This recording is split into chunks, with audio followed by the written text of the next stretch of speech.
Hi, Carmel. Hi, Andrew. So we've got a question about tomatoes. Some of the leaves on my tomatoes are yellowing, but the plants have lots of fruit. Do I need to feed them? Yeah, well, we get asked that question a lot, and with good reason, because tomatoes are such an important crop for people, for home growers. Delicious flavour, so much better than anything you get in the shops. And then also there's a lot of conflicting information on how to feed, when to feed, and all that. So to answer the question, I suppose we have to ask our own question first, which is, are the tomatoes growing in open soil, so in a big raised bed like this, or are they growing in a container? So that's going to be in a large pot or grow bag. And the answer is that if they're growing in a really good fertile soil, then they probably won't need to be fed. But if they're growing in a container, they most certainly will.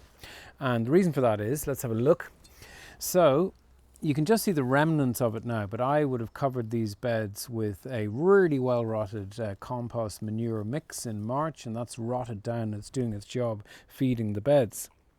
And if I have a little bit of a rummage, you can see that we have tomato roots here, all kind of growing quite close to the soil surface, feeding on that compost. And they spread over the whole width of this bed.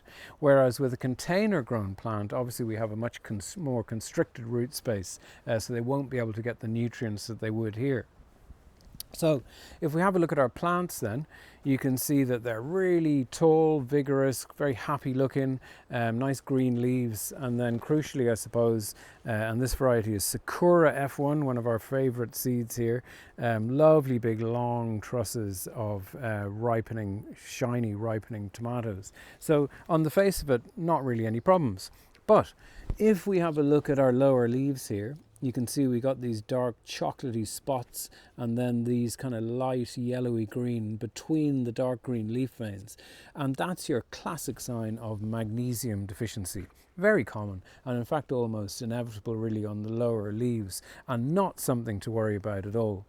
Now, if we saw that yellowing on the younger leaves, I would be a bit more concerned, but a really easy fix. So you just use Epsom salts. Your common Epsom salts, you would dilute that maybe 20 grams in a full watering can of water and just water the roots. What you do need to make sure is that you don't feed them and use the Epsom salts at the same time, because they kind of cancel each other out. So sort your magnesium problem first and then feed them. The other thing you're going to see, and you see it here and very common, is what's called leaf curl. And you can see the leaves are kind of curled up like that. And the reason for that is, or the most common reason for that, is a big difference between your daytime and your nighttime temperatures.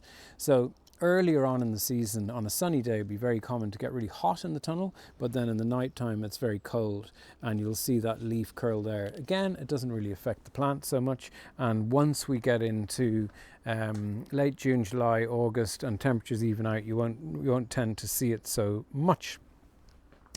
So if we then have a look at a container grown plant, and this one is looking really pretty miserable. It's one that I'd grown to plant out, but I didn't get round to it. But it is basically showing us some classic signs of running out of nutrients. So you can see just how yellow these bottom leaves are on the plant.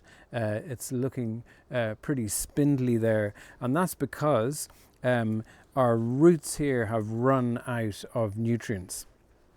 So if we were growing in containers, it would be a larger container than this, obviously. But if we look at that difference that we spoke about with the massive spread of roots and all these nutrients it can take in, but we compare that with a small container, we need to provide some extra feed. So it's going to be a liquid feed, and I like to use an organic one. This is a Neudorff product here. Really very good. Any of your tomato feeds are going to have your details on the back of your dilution rates. There it's 10 mil in a litre. And then you want to be feeding once the tomatoes start flowering, so they start producing their flowers. You want to be feeding maybe every 2 weeks or so. And finally, don't forget that everything you see in these videos, apart from me, of course, they're all available on our websites, quickcrop.ie and quickcrop.co.uk. So I look forward to answering more of your questions in the Quick Crop Garden, and we'll see you next time.